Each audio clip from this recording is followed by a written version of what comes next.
కోట్లు సంపాదించున్నాడు, అవినీతి చేస్తున్నాడు, వ్యవస్థలు భ్రష్టు పట్టిస్తున్నాడు, రాజకీయ నాయకులందరినీ చంపేయడమేనా? చంపేస్తున్నావా? అక్షర్ సత్యం గారు, ప్రజల్లో కూడా కొంత భిన్న స్పందన వస్తుంది దీని విషయంలో. ఇప్పుడు మనుషులకి ఏదైతే మీరు చెప్పినట్టు రేపు జరిగిన ఏమన్నా వాటి గురించి చట్టాలు ఉన్నాయి, దాని సంగతి దానికి చూసుకుంటూ వెళ్తుంది. కానీ ఇక్కడ కుక్కలు అభమో శుభమో తెలియని కుక్కలు, అభమో శుభమో తెలియని పసిపిల్లల్ని కుక్కలు పీక్కు తిన్నాయి కూడా, ఆడుకుంటూ ఉన్న పీక్కు తిన్నాయి కూడా ఉంటున్నాయి. ఇలాంటి కుక్కల్ని అడవుల్లోకి తీసుకువెళ్ళి వదిలేయటం ఏమైనా చేయాలా ప్రభుత్వాలు? లేదంటే ఏం చేయాలి?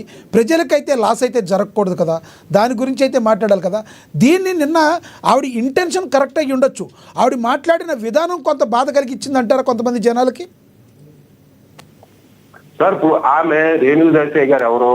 ఆమె ఎట్లా మాట్లాడింది? పొలైట్ గా మాట్లాడిందా, రూట్ గా మాట్లాడిందా? అది ఎవరిని గాయపరిచింది అనేది సమస్య కాదు సార్. ప్రకృతి మీద మనిషి ఆధిపత్యం గురించి సమస్య. రైట్. ఇప్పుడు రోడ్ రేట్ పోతుంటే ఒక మనిషి పిల్లల్ని రేట్ చేసినా కానీ మనం పట్టించుకోకూడదని కోర్టులు చూసుకుంటాయి. రైట్. రోడ్డు ఒక రాజకీయ నాయకులు ఎన్నుకుంటే అవినీతి చేసి ప్రజలను ఇన్ఫ్లుయెన్స్ చేసినా కానీ దాని మీద మనం మాట్లాడకూడదు. ఇప్పుడు రోడ్డు మీద వెళ్తుంటే మనుషులు కూడా కొట్టుకుంటున్నారు. మన మనుషులందరూ చెప్పేస్తారా? మనుషులు తిప్పుకుంటున్నారు, మనుషులు ద్వేషించుకుంటున్నారు, కర్రలు ఇచ్చి పోల్చుకుంటున్నారు, కత్తులు ఇచ్చి పోల్చుకుంటున్నారు, కర్రలు ఇచ్చి కొట్టుకుంటున్నారు. మనుషులందరూ చంపేమని అంటలేదే మనం? అంటే కుక్క అంటే నీచుకోవా సార్? పావు అంటే నీచుకోవా సార్? ఒక ఇష్యూ చెప్పాలి. ప్లేగ్ టైంలో విదేశాల్లో కుక్కల్ని, పావుల్ని, కప్పల్ని, ఎలకల్ని చంపేశారు. ఎట్లాగా మొత్తం చేసేస్తే ప్లేగ్ అనేది వచ్చింది. ఎకో సిస్టమ్ దెబ్బతిని ప్లేగ్ వ్యాధి వచ్చి ప్రపంచాన్ని సర్వనాశనం చేసేసింది. అలాగే చైనాలో ఈ కొంగల్ని, కాకుల్ని చంపేస్తే పాడు చేసేస్తున్నాయని ఆ పొలాల్లో తిన్న పురుగులు తినే సిస్టమ్ లేక, పక్షులు లేక, పంటలను పురుగులు తినేసి పాడు చేసేస్తుంటే అక్కడ కరువు కాటకాలు వచ్చేస్తే మళ్ళీ రష్యా నుంచి తీసుకుని వచ్చే కొంగల్ని. చరిత్ర చెప్తుంది ఇదంతానే.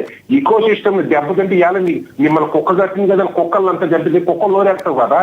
అదే మిగిలిన మనుషులు చెప్పమంటే తిరగబడతారు, వ్యవస్థలు కాపాడతాయి. కుక్కలు ఎవరు కాపాడతారు సార్? ఎవరైనా వేణి చేసేలాంటి లోన్ ఎత్తితే ఆమె మీద నీ మొగ్గు రోజులు వేసాడు, లేదా నీ పిల్లలు వదిలేశారని దూసుకు పడిపోతాం. ఎందుకంటే మనిషి యొక్క మానవ నైజం ఏంటంటే తనకంటే బలహీనుల మీద బలంగా పడిపోతాడు, తనకంటే బలవంతుల మీద బలహీనంగా ఉంటాడు. ఇప్పుడు కుక్కని వ్యాక్సినేషన్ చెయ్యండి, వ్యాక్సినేషన్ చేయడం, కుక్కలను అదుపులో పెట్టడం ప్రభుత్వాలకు, స్థానిక ప్రభుత్వాలని కానీ అక్కడ ప్రభుత్వాల బాధ్యత.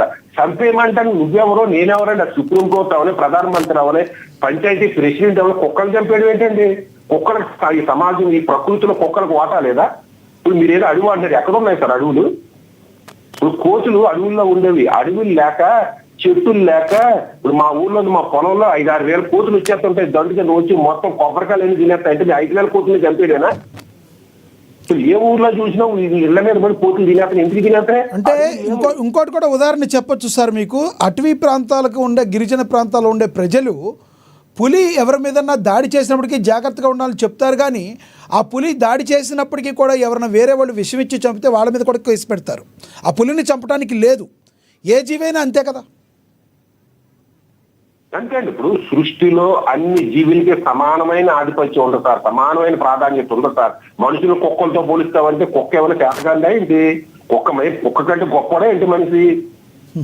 నీ దృష్టిలో నువ్వు మంచోడు అయి ఉండొచ్చు, కుక్క కూడా నీలాంటి మంచిదే, మనిషే. దానికి ఒక బ్రెయిన్ ఉంది, దానికి ఒక ఆలోచన ఉంది, తనకి ఒక బాధ ఉంది, తనకి బతకడానికి ఒక వ్యవస్థ కావాలి. నువ్వు డ్రైనేజీ చూసేసి అది ఉండటానికి ప్లేస్ లేకుండా చేసేసి ఆవుల్ని, పుట్టలను, గుట్టలను, కొండల్ని, కోనల్ని, చెరువుల్ని, గోత్తల్ని, కాలువల్ని మనిషి సాక్షిగా చేసేస్తుంటే ఈ పావులు ఎక్కడ ఉండాలి? కుక్కలు ఎక్కడ ఉండాలి? కప్పలు ఎక్కడ ఉండాలి?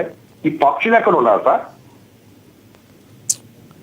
అయితే ఇంకొకటి సచిన్ గారు ఇంకొకటి మనుషులు చంపేయమంటే సచిన్ గారు ఇంకొకటి, ఎవరైతే తన మీద ట్రోల్స్ చేశారో వాళ్ళందరికీ కూడా ఆవిడ ఒక మాట అయితే చెప్పారు, నేను రాజకీయాల్లోకి రావడం లేదు, నన్ను దయచేసి ఇలా మాట్లాడమాకండి, నా పిల్లల్ని కరిస్తే మీ పిల్లల్ని చేస్తే మీకు తెలుస్తుంది ఈ బాధ ఏంటి అనేది అని నన్ను శాపనార్థాలు పెడుతున్నారు, దయచేసి అలా చెప్పమాకండి.